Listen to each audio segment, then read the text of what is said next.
Hello welcome guys, কেমন আছো সব? আশা করি সবাই ভালো আছো। Welcome to my back YouTube channel creator Abu. আজকে আমি এই ভিডিওতে বলবো আপনারা ফেসবুক প্রোফাইলে সং কিভাবে অ্যাড করবেন অতি সহজেই।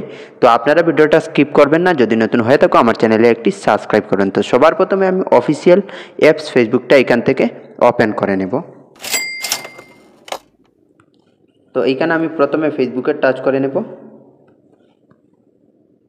ফেসবুকে টাচ করে নেওয়ার পর এখানে আপনারা দেখতে পাচ্ছেন থ্রি ডট নামে একটি অপশন শো হচ্ছে। এখানে থ্রি ডটে আবার টাচ করে নেব। এখানে থ্রি ডটে টাচ করে নেব। থ্রি ডটে টাচ করে নেব। থ্রি ডটে টাচ করে নেওয়ার পর যদি আপনার ফেসবুক আইডিটা প্রফেশনাল মোডে অন থাকে তাহলে ওটা আপনার প্রথমে অফ করে নেবেন। যদি ওটা অন থাকে তাহলে আপনার ওই মিউজিক সং অ্যাডের অপশনটা চলে আসবে না। তো ওটা আপনি প্রথমে অফ করে নেবেন। অফ করে নেওয়ার পর এখানে আপনারা দেখতে পাচ্ছেন আমার প্রোফাইলে আবার আমি টাচ করে নেব। এখানে প্রোফাইলে টাচ করে নেওয়ার পর এখানে দেখতে পাচ্ছেন দুটি অপশন শো হচ্ছে। এডিট প্রোফাইল নামে একটি অপশন শো হচ্ছে, তারপরে কর্নারে আপনারা দেখতে পাচ্ছেন থ্রি ডট নামে একটি অপশন শো হচ্ছে। তো থ্রি ডটে আবার টাচ করে নেবেন।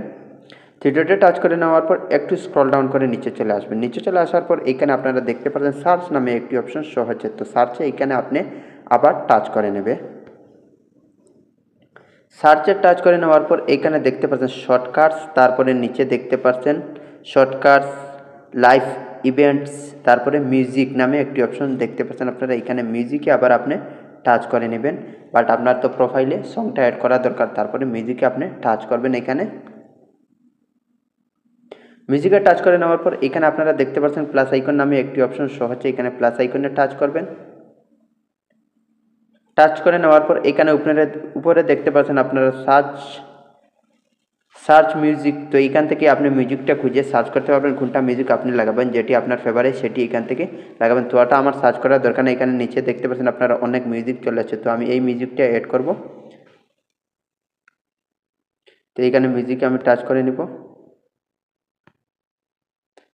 এখানে মিউজিকটি টাচ করে নিলাম, ওটা টিকমার্ক হয়ে গেছে। আর এখানে যদি আপনি প্লে করেই তাহলে আপনারা মিউজিকটা শুনতে পারবেন। তো এইখানে টাচ করে নেওয়ার পর এখানে থ্রি ডট দেখতে পাচ্ছেন, থ্রি ডটে আবার টাচ করে নেব। থ্রি ডটে টাচ করে নেওয়ার পর এখানে সেভ অডিও নামে একটি অপশন শো হচ্ছে। আবার আপনি সেভ অডিওতে এখানে টাচ করে নেবে। তো সেভ অডিওটা টাচ করে নিলাম। টাচ করে নেওয়ার পর আমার অডিওটা অলরেডি সেভ হয়ে গেছে, বাট আমার অডিওটা প্রোফাইলে সেভ হচ্ছে না এখন পর্যন্ত। তো আমি ব্যাক চলে আসবো, আর একটু ব্যাক চলে আসবো। ব্যাক চলে আসার পর একটু রিফ্রেশ করে নেব ফেসবুক আইডিটা। রিফ্রেশ করে নেওয়ার পর আবার মিউজিকে চলে যাব। মিউজিকে চলে যাওয়ার পর এখানে দেখতে পাচ্ছেন রমজান কা মাহিনা, ওই যে আমি গজলটা অ্যাড করছি সেই গজলটি এখানে চলে আসে। তারপরে এখানে দেখতে পাচ্ছেন আপনারা থ্রি ডট যেটি অপশন শো হচ্ছে। এখানে থ্রি ডটে আবার টাচ করবেন।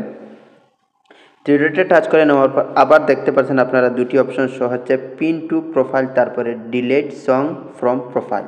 তো এখানে নিচে যদি টাচ করেন আপনার সং যেটি অ্যাড করবেন সেই সংটি এখান থেকে ডিলেট হয়ে যাবে আপনার প্রোফাইল থেকে। তো আমি ওটা ডিলিট করবো না, ওটা তো আমি অ্যাড করবো প্রোফাইলে। তো ওটা আমি কি করব, পিন টু প্রোফাইল নামে যেটি অপশন দেখতে পাচ্ছেন এখানে পিন টু প্রোফাইলে আবার টাচ করে নেব। বাট আমার ভিডিওটা সেভ করার দরকার, তো এখানে পিন টু প্রোফাইলে টাচ করে নিলাম। টাচ করে নেওয়ার পর দেখতে পাচ্ছেন আপনার সং হ্যাজ বিন পিনেড। তো অলরেডি আমার সংটা প্রোফাইলে এই আমার ইসলামিক গজলটা সেভ হয়ে গেছে। তো এইখানে দেখতে পাচ্ছেন অলরেডি আমার ইসলামিক গজলটা প্রোফাইলে সেভ হয়ে গেছে। তো আপনারা এইভাবে প্রোফাইলে সেভ করতে পারেন। আর যদি এইটা আপনার শোনার দরকার থাকে তাহলে এইখান থেকে প্লে করে আপনারা গজলটি শুনতে পারেন। তো আমি শুনছি না, আমার কপিরাইট চলে আসবে, তার জন্য আপনারা যদি শোনার ইচ্ছা থাকে শুনতে পারেন। তো আশা করি আপনারা ভিডিওতে বুঝতে পারছেন গাইস। আর যদি নতুন হয়ে থাকো আমার চ্যানেলে একটি সাবস্ক্রাইব করবেন। Thank you. পরবর্তী ভিডিওতে আসবো। খুদা হাফিজ।